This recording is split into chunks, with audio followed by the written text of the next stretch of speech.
राजा दशरथ की अनन्य विनय। दशरथ कैकेयी को मनाने की लगातार कोशिश कर रहे थे, परंतु कैकेयी पर उनकी अनन्य विनय का कोई प्रभाव नहीं पड़ रहा था।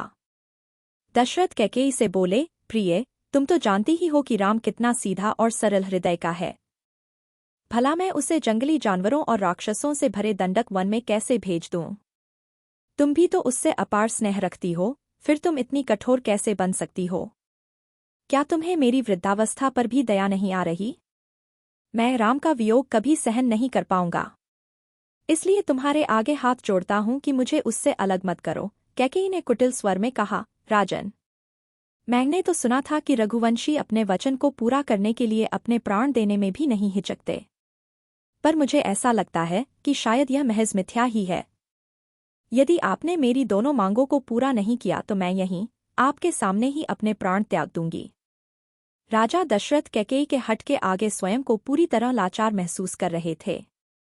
उन्होंने कैकेयी को मनाने का अंतिम प्रयास करते हुए कहा, रानी, हठ छोड़ दो, अन्यथा अनर्थ हो जाएगा और तुम्हारा नाम रघुवंश के इतिहास में काले अक्षरों में लिखा जाएगा।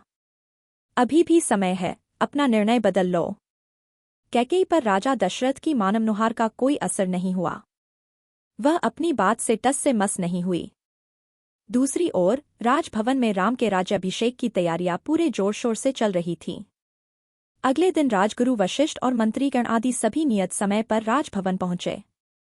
राजगुरु ने राजा दशरथ को आमंत्रित करने के लिए महामंत्री सुमंत्र को भेजा, ताकि राज्याभिषेक का शुभारंभ किया जा सके।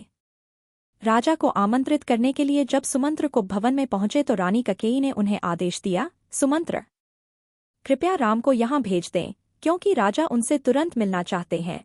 रानी कैकेयी का संदेश लेकर जब सुमंत्र राम के कक्ष में पहुंचे तो वे राज्याभिषेक के लिए तैयार हो रहे थे। संदेश मिलते ही राम पिता से मिलने के लिए तुरंत अपने कक्ष से निकल पड़े।